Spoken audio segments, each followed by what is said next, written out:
And this morning, confirming what we already knew, House Oversight Committee Chairman James Comer laying out the Biden family's influence peddling scheme yesterday with details of how Joe Biden and his family cashed in on policy changes and policy decisions. The committee identified at least $10 million sent to the Biden family from foreign nationals while Joe Biden was vice president. And that, again, is what we know so far. President Biden has claimed since the 2020 election that his family has not received money from China. That was a lie in 2020, and he continues to lie to the American people. Joining me right now is the man himself. He is Kentucky Congressman, the chairman of the House Oversight Committee, James Comer. Mr. Chairman, always a pleasure. Thanks for being here. Good morning, Maria. Well, they are very serious charges. You said that you identified $10 million, but then later I heard even more money. What have you been able to identify in your work and in this investigation in terms of how much money the Biden family has taken in from foreign nationals? Well, we've identified through meeting with informants, through previous investigative work by various hosts of people, through our trip to Treasury, we've identified about 20 plus shell companies that the Bidens have created to launder the money they were receiving from foreign nationals down to their personal bank accounts. We've identified about 12 different banks that they were laundering this money through. Maria, what we presented yesterday was from 4 banks.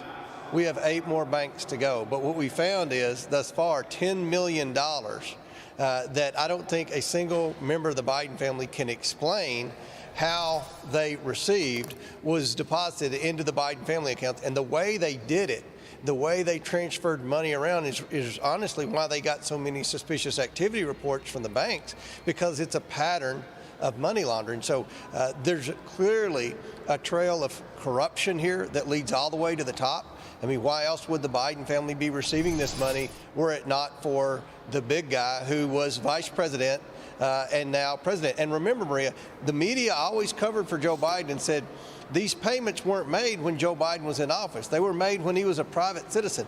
We dispelled that myth yesterday, especially with respect to Romania. 16 of the 17 payments from the corrupt Romanian foreign national that went to the Biden family were made while Joe Biden was vice president and actively involved in Romanian foreign policy. That is just incredible to me. Here's a bit of what you and your colleagues said yesterday at the press conference. Watch this. The bank records show the Biden family, their associates, and their companies received over $10 million from foreign nationals and their companies. Some of that money came from a Chinese company and went to Hunter Biden's company. The Bidens used their associate Rob Walker to bring in millions of dollars from China and Romania. Walker's limited liability company, Robinson Walker LLC, paid Hunter, James, Hallie, and others in the Biden network more than $2 million after foreign money hit his account. Over the next 3 months, Robinson Walker LLC sent 16 incremental payments to over 5 different Biden accounts totaling $1,065,692. Congressman, this is incredible. You just said that you identified 20 plus shell companies. So what were they doing? Creating shell companies, LLCs for foreign nationals to send money to, and then they got that money and distributed to Biden families to make it confusing, hard to follow?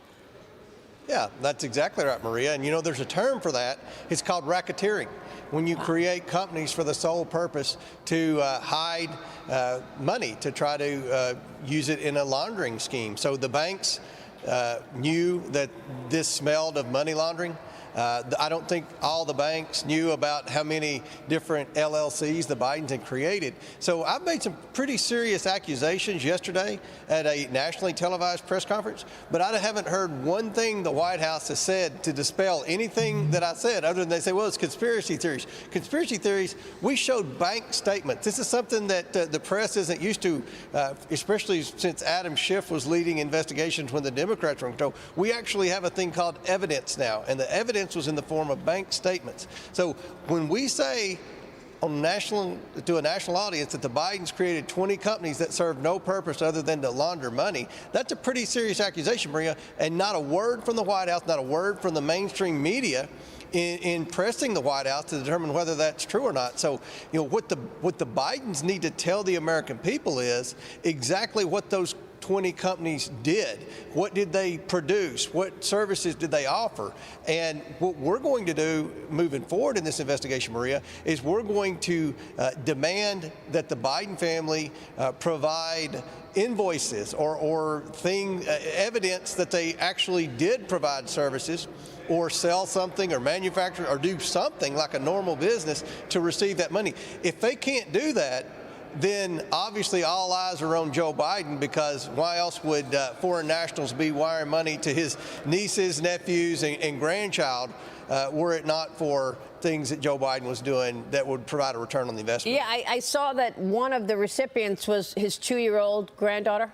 Is that right? Why would his...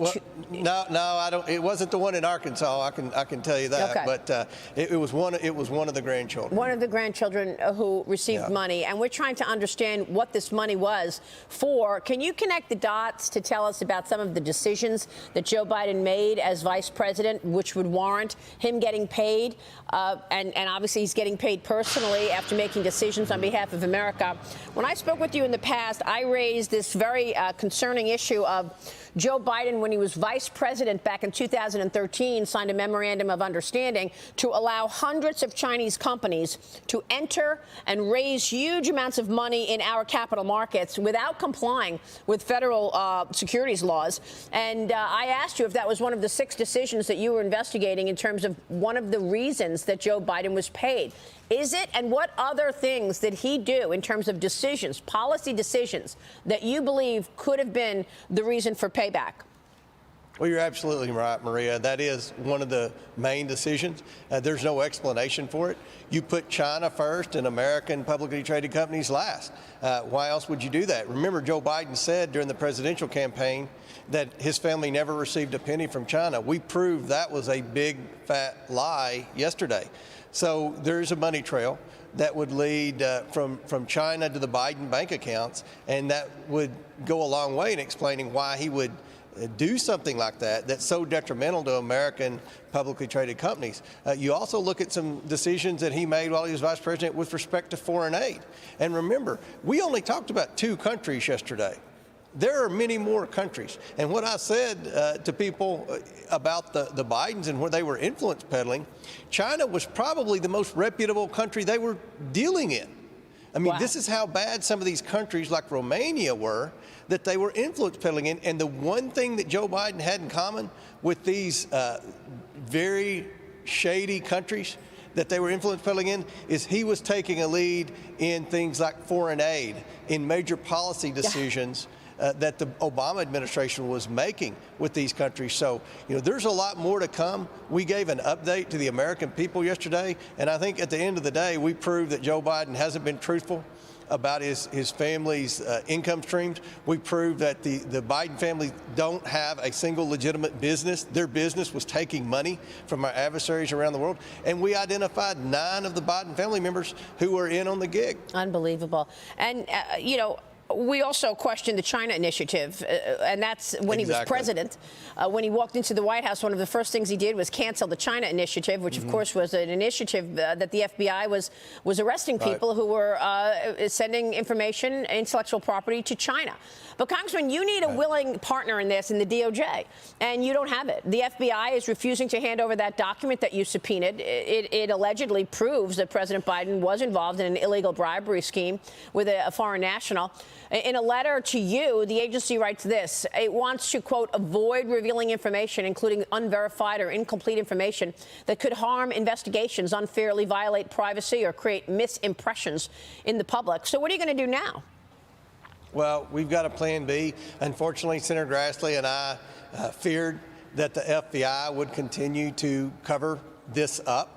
Not only did we ask for a copy of the form, we also asked what exactly they did to verify whether that claim was accurate or not, because we know there's a form. Okay, there's no question there was a form, and the FBI didn't deny that they had the form, which was the one smart thing the FBI didn't do. The question that we had for the FBI is, what have you done to investigate this? So obviously they continue a pattern of protecting the Bidens, not talking about the Biden, and we're going to move forward with Plan B, and it's unfortunate that we have to do this. It's unfortunate that neither Senator Grassley nor I have 1 ounce of confidence in the leadership of the FBI right now or the DOJ, but we're going to move forward. They're not going to obstruct our investigation of corruption in this White House, and we're going to continue to press and get answers and provide the American people with the facts. Congressman, what's Plan B?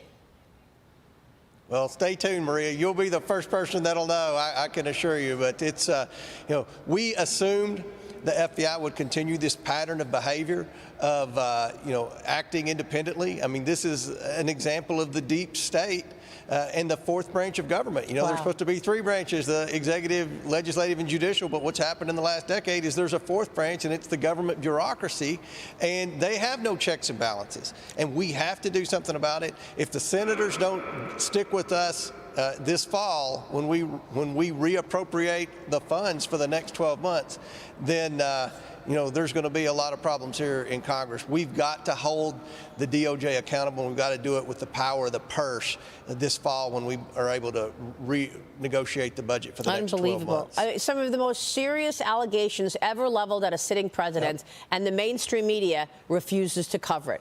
Shameful, just extraordinary. Congressman, thanks very much for all of your work. We will continue to follow this story for sure.